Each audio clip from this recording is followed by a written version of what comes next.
교회 여러분 평안한 아침 맞고 계신가요? 3월 7일 금요일 새벽 성서 읽기 시작하겠습니다. 오늘은 갈릴리와 마가의 삶의 자리라는 제목으로 마가복음 1장의 말씀을 묵상하겠습니다. 먼저 오늘의 한마디는 마가복음 2장의 말씀입니다. 건강한 사람에게는 의사가 필요하지 않으나 병든 사람에게는 필요하다. 나는 의인을 부르러 온 것이 아니라 죄인을 부르러 왔다. 마가복음 1장 14절에서 20절 말씀입니다.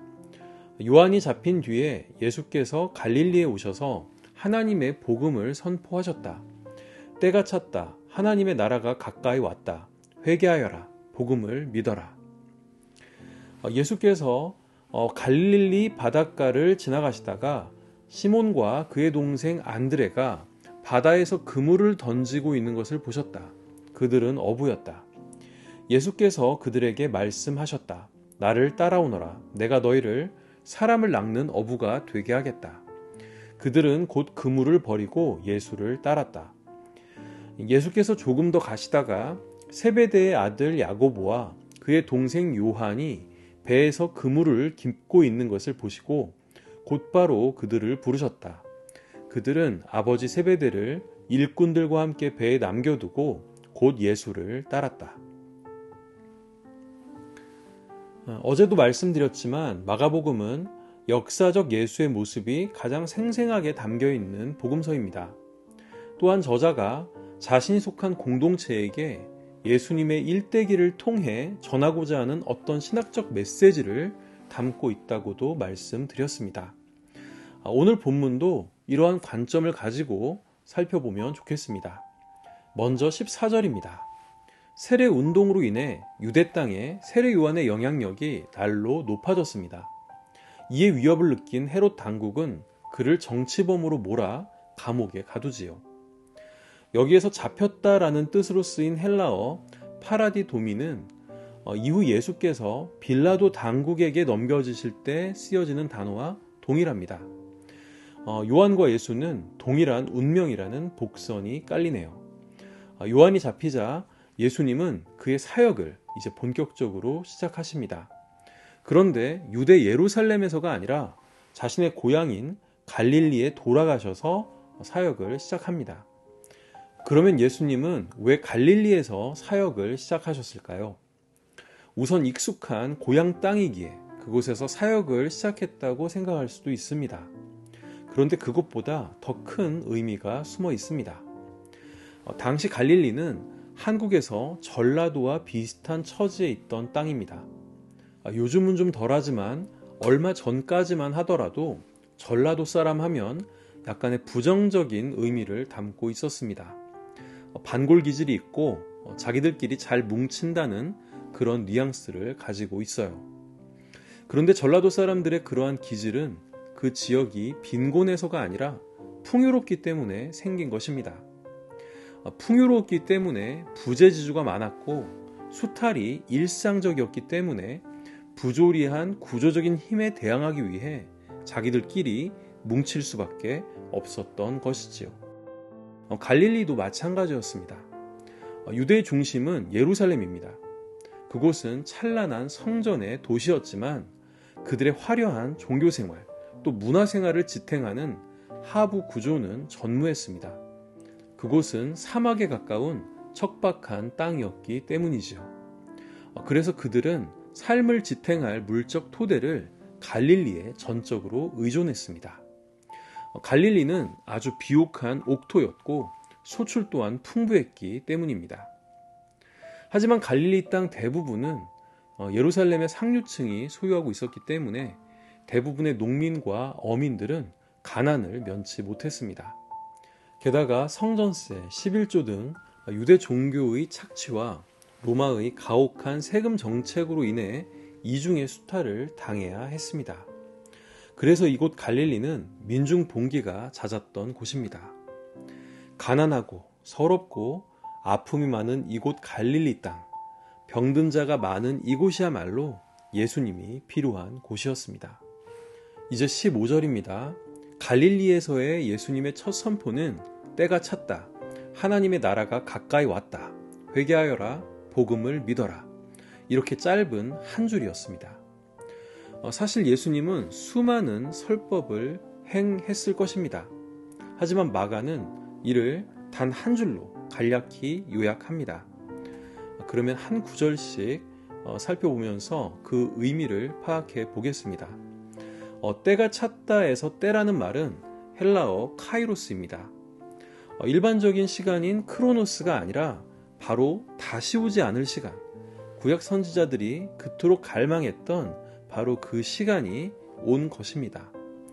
이어서 예수님은 하나님의 나라가 가까이 왔다라고 선포합니다.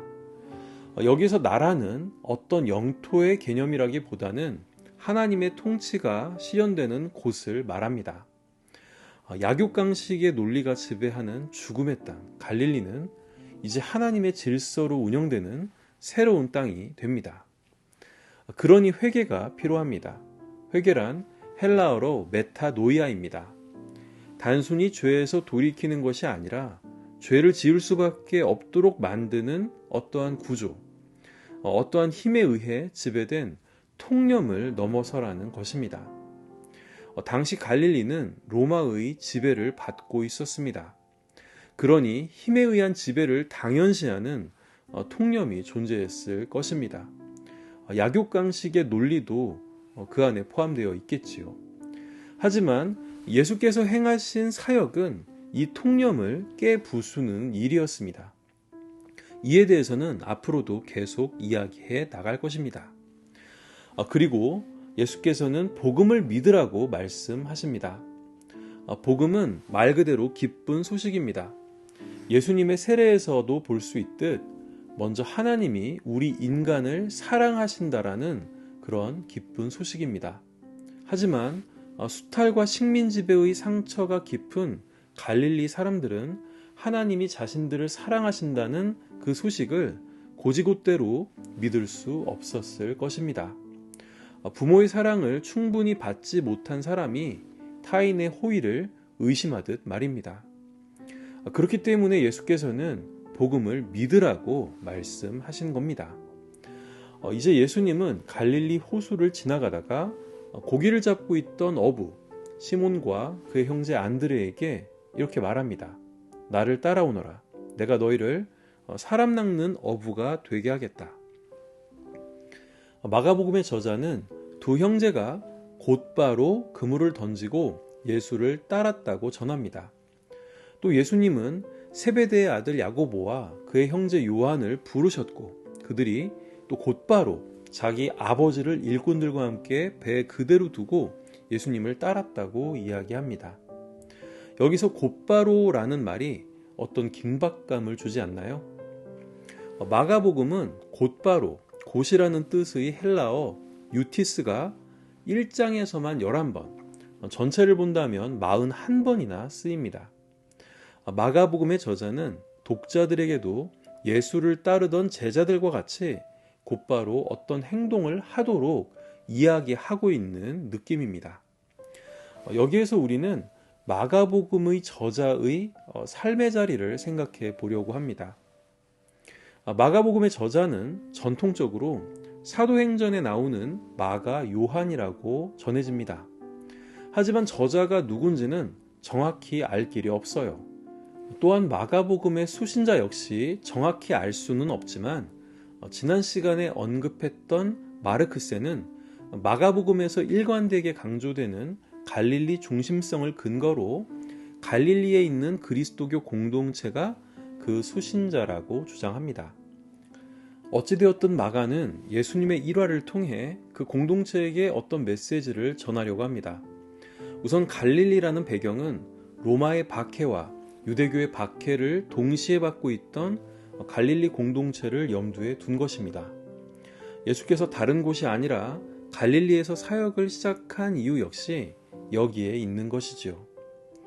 또한 때가 찼다. 하나님의 나라가 가까이 왔다.